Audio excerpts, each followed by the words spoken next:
Karena sekarang menurut gua generasi kita itu agak sedikit Hello Kitty menurut gua, bro.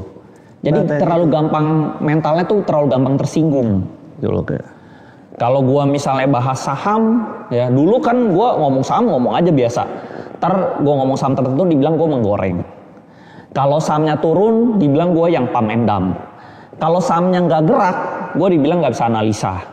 Kalau gua kasih lihat pencapaian gua mobil, dibilangnya flexing. Kalau misalnya gua kasih lihat loss, dibilangnya gua nggak ada apa ya, nggak empati gitu loh. Jadi sekarang tuh generasi sekarang tuh serba cengeng, serba tersinggung, bro. Jadinya udahlah kita bikin yang lucu-lucu aja gitu loh, biar nggak ada yang tersinggung kan, semuanya senang gitu, semuanya have fun gitu loh. Jadi sekarang apa ya, semua jadi serba sensitif. Ingat nggak sih, bro, kita kalau pas kecil ya, kita nonton apa kartun gitu ya, Tom and Jerry, itu kan apa, gebuk-gebukan, pukul-pukulan, tusuk-tusukan, santai aja tuh. Iya betul. Zaman sekarang, bro, ada pukul dikit, violent nih, anak gua nggak boleh nonton. Nggak boleh nonton terlalu violent gitu ya. Zaman sekarang tuh apa ya, mentalnya tuh terlalu apa ya, terlalu cengeng gitu loh. Terlalu mungkin dimanjakan. Terlalu dimanjakan gitu. Jadi generasi itu lemah. Kayak jujur ya, gua kuliah di Amerika. Gue lihat orang Amerika sekarang generasi yang barunya ya, juga sama, mentalnya Hello Kitty gitu loh. Jadi apalah, percayanya gender equality lah, percayanya sama apa,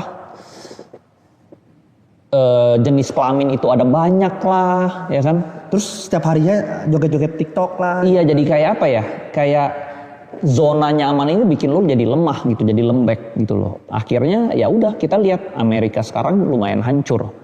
Generasi sebelumnya jago-jago, generasi sekarangnya lumayan ya gitulah, banyak pelangi-pelangi dan lain-lain.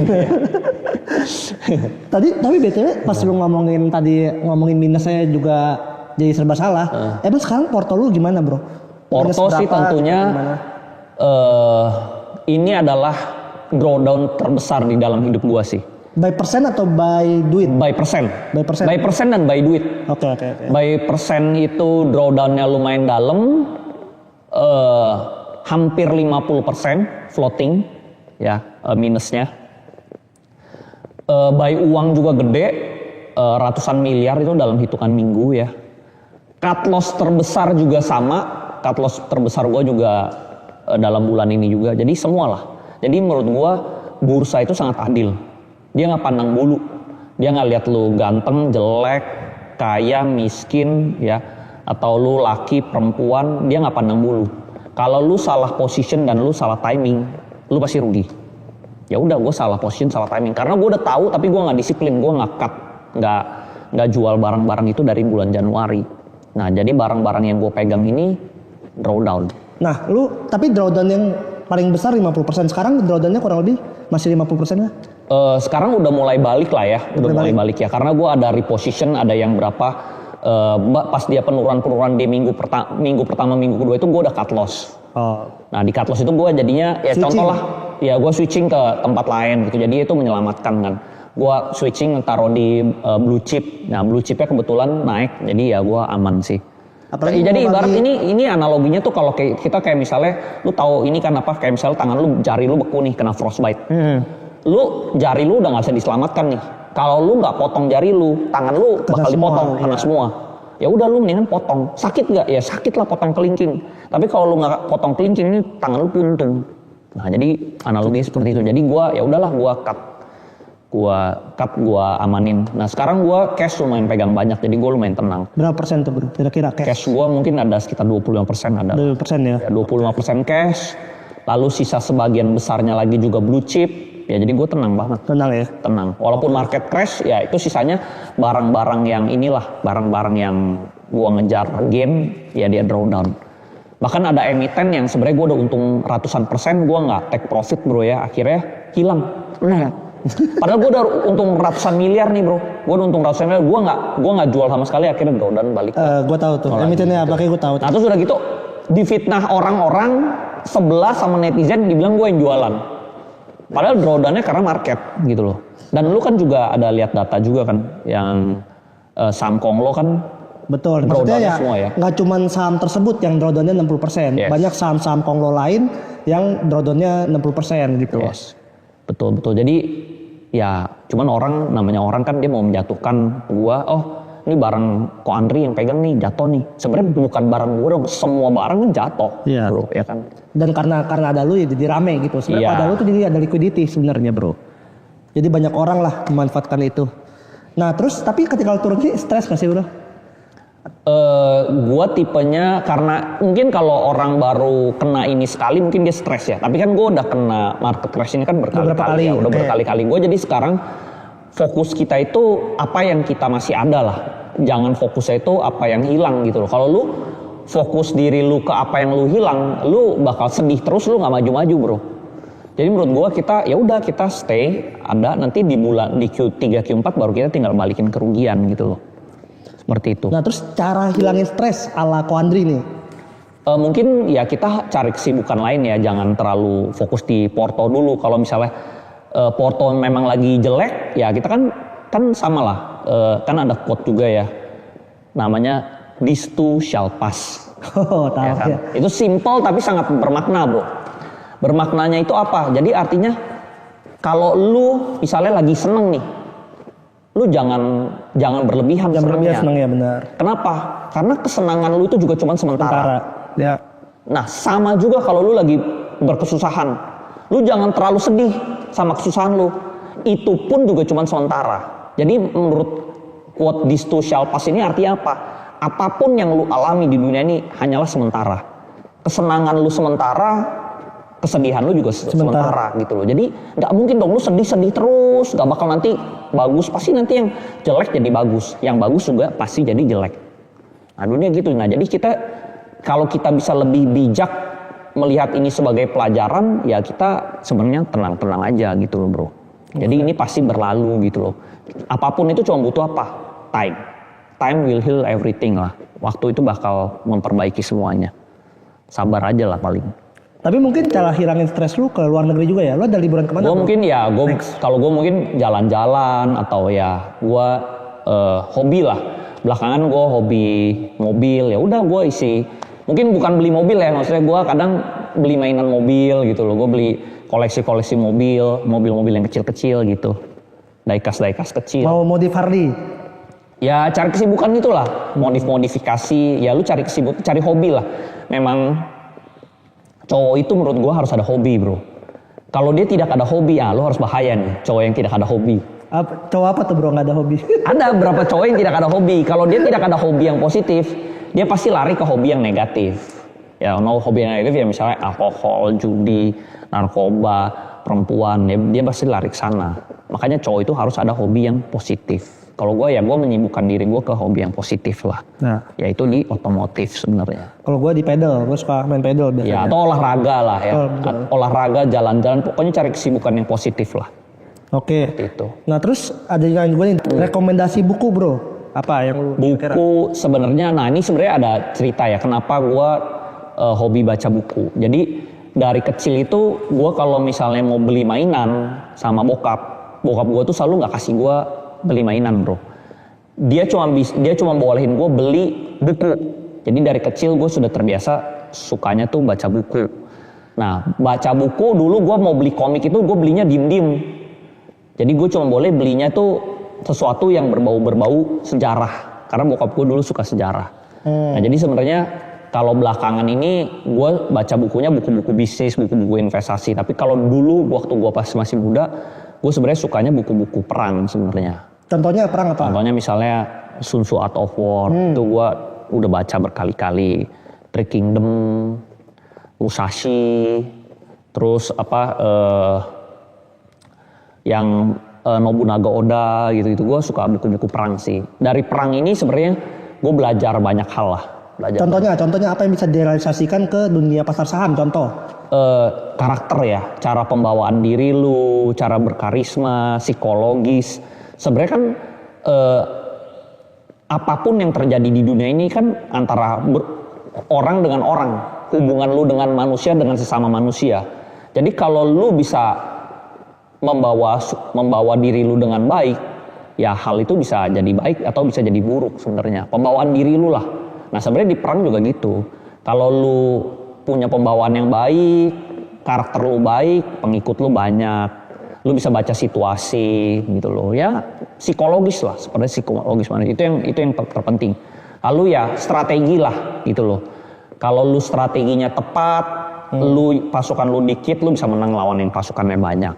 Tapi kalau lu nggak siap, lu pasukan banyak, lu juga kalah sama pasukan yang kecil gitu lah. Jadi lu lebih bijak. Lebih bijak ya, itu kata tepat. Kayak bijak ya, benar. Jadi dari situ ya baru belakangan gua sukanya betul-betul bisnis dan keuangan. Buku bisnis keuangan menurut gua yang paling oke, Rich Dad Poor Dad.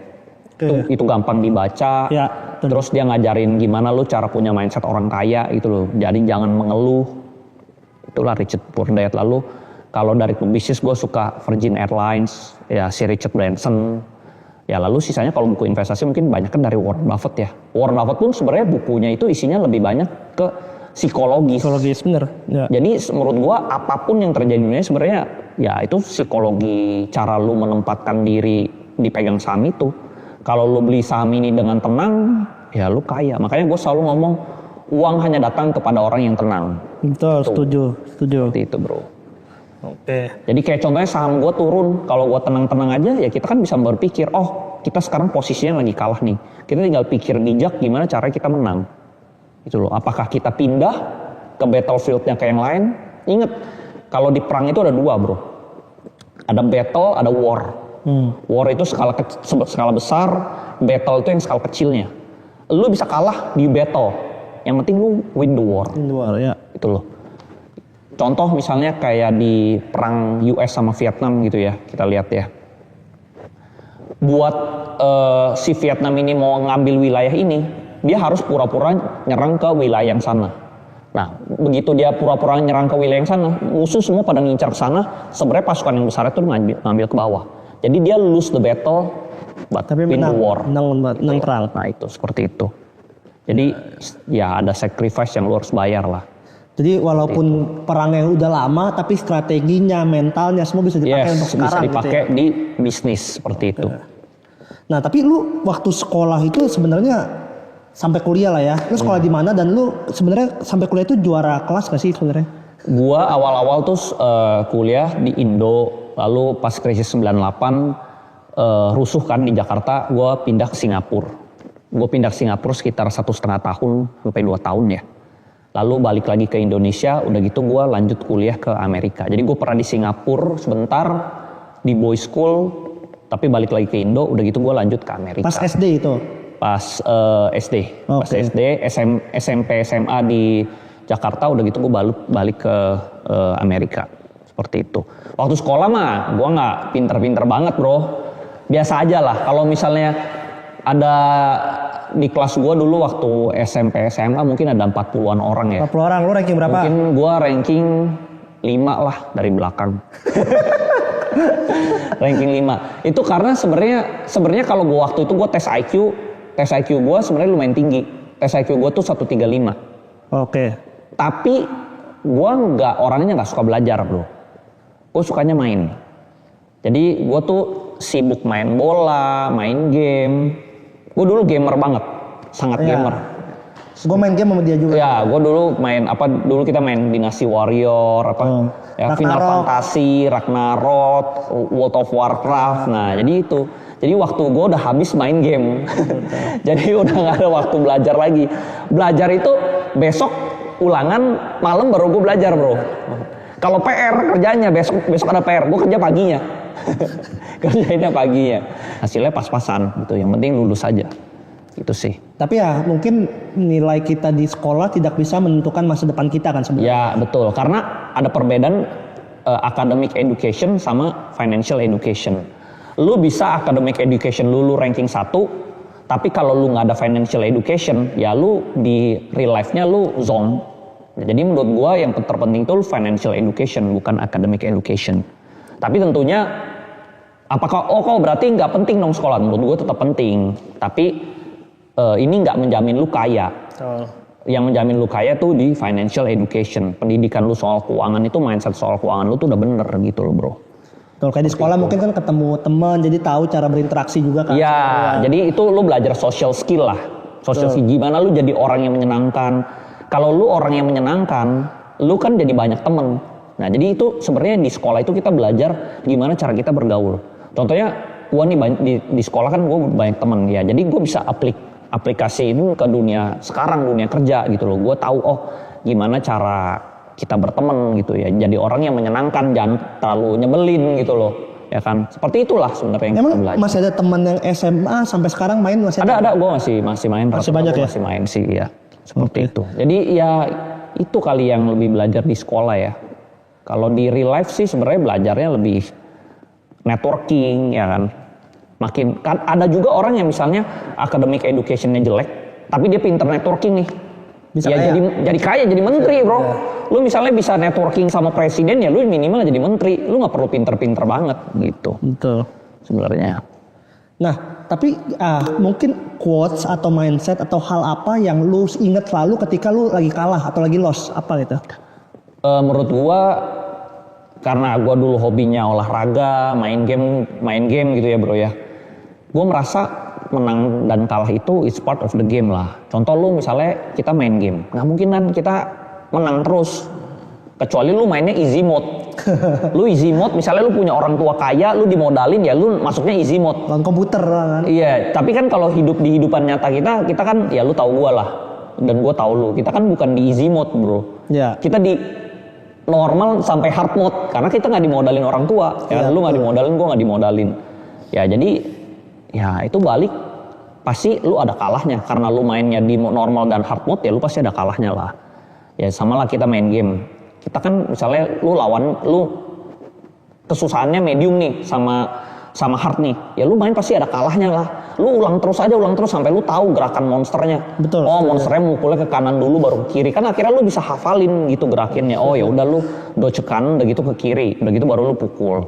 Ya lu repeat terus. Nah sebenarnya di dunia bisnis juga begitulah. Lu jalanin terus. Bisnis yang gue jalan tuh udah banyak, bro. Yang gue gagal tuh banyak. Akhirnya sekarang bisnis yang belakang gue jalan gue nggak pernah gagal. Kenapa? Karena udah belajar. Setiap kali kita gagal itu sebenarnya kita belajar. Orang yang nggak pernah gagal tuh karena orang itu tidak pernah memulai. Jadi kalau misalnya ada orang yang ketawain lu, lu gagal, dia ketawain lu. Setidaknya lu coba, setidaknya lu memulai. Lebih memalukan diri lu nggak pernah gagal karena lu nggak pernah mulai. Tuh, jadi jangan takut diketawain sama orang. Seperti itu. Tuh. Oke, sip. Lanjut nih kita, bro. Cara nentuin beli saham di harga berapa dan jual di harga berapa? Kalau gue perhatiinnya liatnya market cap yang utama sama ownernya ya. Oke. Ownernya trustworthy nggak? Kalau ownernya trustworthy, bisnisnya bagus, terus kita bisa lihat corporate action-nya, kita jadi tahu. Nah itu juga gue bisa menilai market cap itu karena background gue bisnis. Karena background gue bisnis, gue tahu. Kalau perusahaan kayak begini tuh nilai valuasi wajar itu di berapa? Ya kurang lebih berapa lah? Kurang lebih berapa market cap-nya? Kalau perusahaannya industrinya begini, kira-kira di market cap-nya berapa yang wajar? Jadi kita tahu. Kalau gue nggak ada background bisnis ya gue nggak tahu harga wajar perusahaan itu berapa. Itu loh. Jadi itu sih yang penting. Jadi market cap. Nah terus kalau misalnya owner jualan, udah mulai jualan, nah itu gimana, bro? Itu kalau owner jualan sebenarnya ya red flag. Tapi kita harus lihat dulu jualannya itu sebagai apa. Kalau misalnya dia jualannya karena dia butuh uang, ya itu sebenarnya red flag sih. Tapi kalau misalnya dia jualannya karena free float mungkin buat naikin free float, atau misalnya dia jualannya buat beli aset lagi yang lain, ya mungkin masih oke ya. Jadi tergantung sih lihat sikon dan kondisi. Tapi kalau di luar negeri owner jualan itu sangat wajar, bro. Contohnya si Elon Musk juga kadang suka jualan sahamnya sendiri, si Jeff Bezos juga suka jualan sahamnya sendiri, termasuk Nvidia juga terakhir ownernya juga jualan, juga itu hal-hal yang wajar ya sebenarnya. Cuman kalau di Indonesia karena market cap kecil, jadi jualan tuh indikasi red flag lah, karena kita agak ada trauma saham-saham gorengan kan, gitu banyak yang ownernya jualan seperti itu. Oke, nah terus lanjut ini dari lucu nih dari Nicholas Sabto. Indomie di rumah ada berapa dus? Sama Indomie favorit lu rasa apa, bro? Indomie favorit gua rasa kadaluarsa. Enggak, tapi ketika itu kalau nggak salah di story ya, itu lu sadar nggak kalau itu expired? Awalnya gue nggak sadar bro. Eh. Awalnya gue nggak sadar, akhirnya gue makan aman-aman aja. Terus begitu orang komen, kok itu Indominya kadaluarsa, terus gue lihat, oh iya kadaluarsa ya. Tapi gue inget kemarin gue makan aman-aman aja, jadi gue tetap makan. Tapi nggak sakit perut? Nggak sakit perut, aman. Nah itu Jadi gua namanya makan. kaya dan irit guys.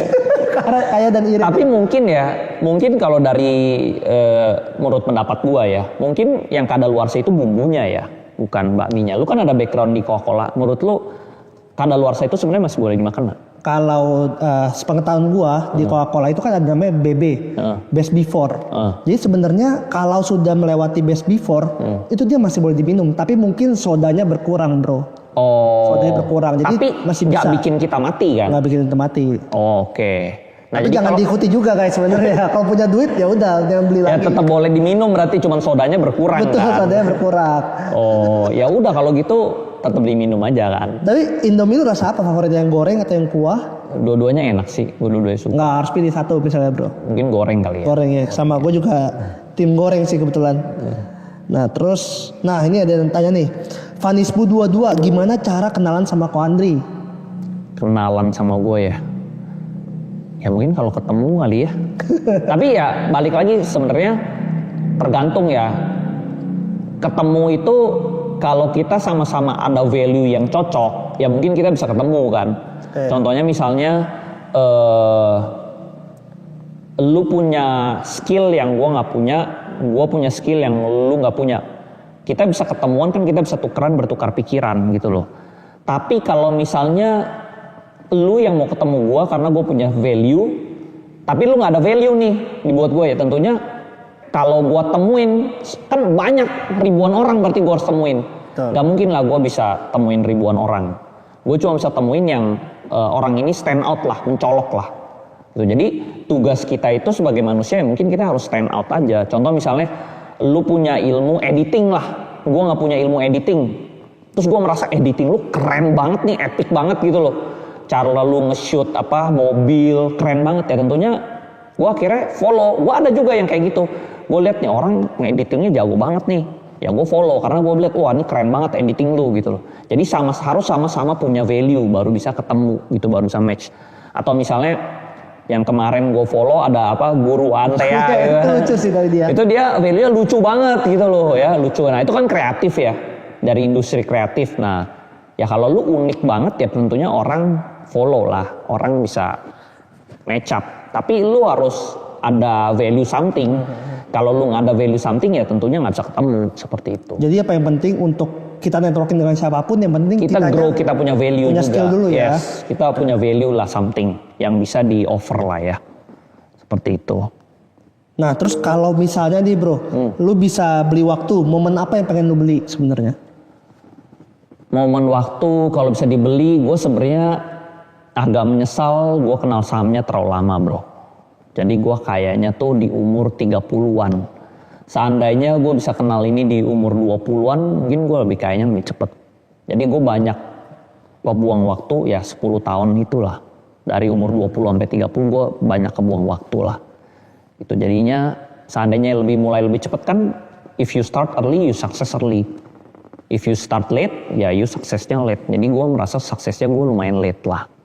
Tapi dengan lu nggak mencoba bisnis misalnya di dunia saham gitu bro, lu kan nggak tahu Mungkin ya, pahit-pahitnya. betul. Mungkin gue nggak sejago sekarang. Mungkin analisa gue cuma bisa trading doang. Karena gue kan nggak ada background bisnis. Bisnis benar. Karena gue udah melewati banyak background bisnis, gue sekarang jadi sangat paham soal fundamental, sangat paham gimana cara manusia berpikir. Semua gue paham gitu sih. Oke, bro, nama lu nih gue lihat emang ada kan, lu udah tokoh lah ya. Lu salah satu tokoh terkenal lah di dunia saham lah ya. Nah nama lu itu banyak lah dipakai dengan tidak bijak menurut gua. Ada beberapa saham yang mungkin dibilangnya lu datang ke RUPSLB-nya atau apa. Nah itu lu bener atau enggak, biar sekalian juga gitu. Gue pengen nanya, penasaran bro. Nah itu banyak yang nama-nama gue dipakai. Itu sebenarnya enggak bro. Gua nggak punya saham itu. Gua nggak ada kepemilikan emiten tersebut. Tapi nama gue dipakai. Kesannya biar gua ada investasi saham tersebut. Sebenarnya enggak. Bahkan ada sampai yang saham konglo terkenal aja lu punya. Mungkin karena mirip nawar belakangnya gitu. Padahal gue nggak ada hubungannya sebenarnya. Nggak ada benar sekali ya. Dipakai. Jadi menurut gue investor-investor yang ada di sini tuh semuanya harus menganalisa emiten-emiten tuh dengan bijak, dengan dia pelajaran. Jangan invest itu karena gue invest, dia invest gitu loh. Karena bisa aja saham yang gue invest salah, jelek gitu kan. Karena kan untung rugi itu semua balik di tangan masing-masing. Jadi jangan ikutin gue karena gue juga bisa salah gitu loh. Betul. Dan gue selama gue berinvestasi gue juga ada salahnya juga bro. Ada juga gue invest ke satu emiten yang gue pikir tadinya dia mau turn around gitu ya story-nya, ternyata dia gagal. Ternyata nggak jadi turn around, ternyata nggak jadi akuisisi. Akhirnya gue cut loss. Ada juga bro. Jadi jangan masuk ke suatu saham itu cuman karena gue masuk gitu loh. Karena gue bisa aja salah. Ya mungkin corporate action-nya tertunda gitu kan. Atau misalnya akuisisinya batal, nggak jadi, ya kan. Jadi selalu analoginya harus kita analisa sekali lagi. Bisa aja saat itu bagus karena ada berita dia mau diakuisisi. Tapi turns out akuisisinya gagal nih, batal nih. Kan bisa jadi jelek. Bisa aja gue langsung buru-buru cepet-cepet jual di situ. Nah tapi kalau kalian masuknya cuma gara-gara lihat gue doang, gue udah jualan ternyata lu masih di dalam sana. Begitu turun lu jadi salah-salahan gue gitu loh. Jadi jangan invest tuh mengikuti orang. Seperti itu. Jadi selalu lihat ke perusahaannya, jangan lihat ke gue gitu loh.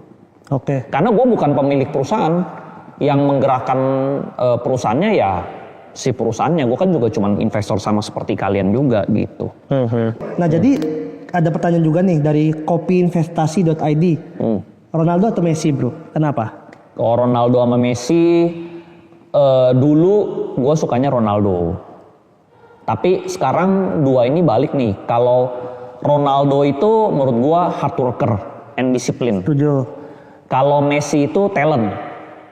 Menurut gue, gift ya. Jadi kalau kita lihat Ronaldo kenapa dia jago itu karena dia hard worker banget. Dia sampai nggak minum soda, dia disiplin banget. Dia sehari harus ada tidur siang berapa kali ya. Jadi dia kerja itu tidur, makan, olahraga, tidur biar badannya recover. Udah gitu dia nyemplung ke air dingin biar cepat recover. Udah gitu dia nge-gym lagi. Dia disiplin and hard work lah. Kalau Messi itu talent. Dia mungkin kerjanya tidak sekeras Ronaldo, tapi dia santai-santai goceknya lewat. Jadi ya menurut gue, ini balik lagi juga ke saham ya. Karena gue udah banyak ngajarin murid ya bro ya, murid gue udah ribuan.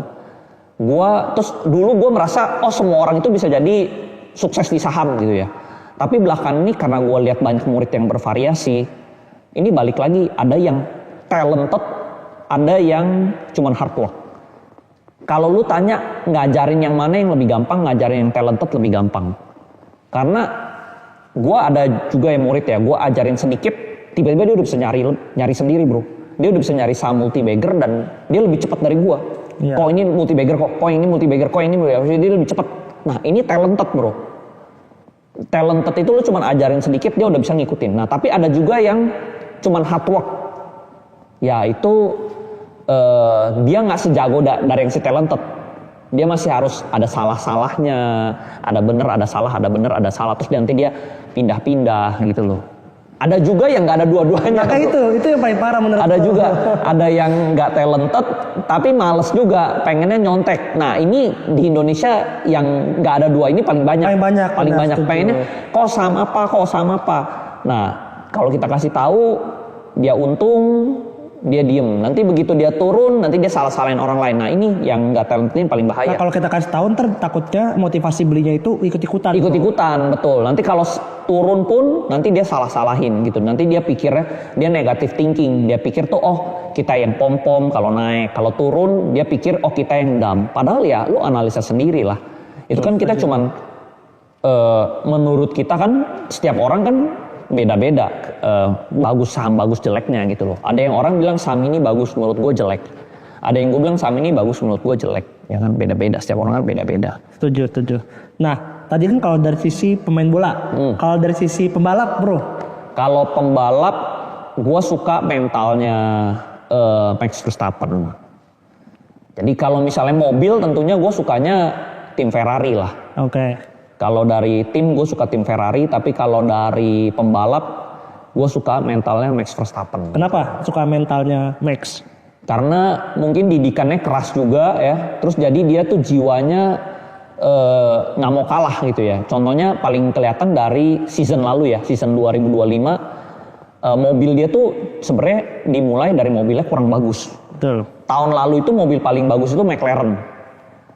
Dia dari si Max Verstappen di awal season dari ranking terakhir dia bisa ngebalap ke juara 2 Juara bro. 2, hampir juara 1. Hampir juara 1, hampir.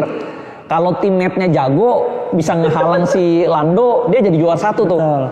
Sayangnya teammate-nya selalu beban. Jadinya dia jadi juara 2. Nah, tapi menurut gua lu punya mental kalau kebanyakan orang, lu udah di ranking terakhir, lu udah pasrah aja Pasrah, lah. benar. Lu nanti next season aja juara 2. Tapi dia tetap gak pasrah, bro. Dia ngejar dari ranking terakhir sampai juara 2. Nah, itu menurut gua mental. Dan mobil Red Bull, itu susah dikendarain. Iya. Karena Orang segitu ya. semua orang bilang ini mobil tuh kencang tapi susah dihandle. Gak semua orang bisa handle. Nah, cuman Max Verstappen doang yang bisa handle. Karena teammate-nya semua gak ada yang bisa handle.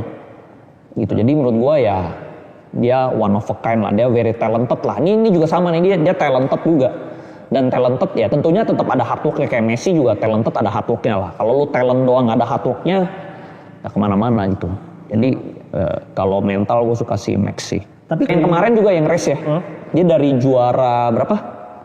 17 ya? 17 ke 1. 17, enggak 1 ke 6 nih. Yang barusan, yang kemarin ya, banget ya? Yang di Australia kan?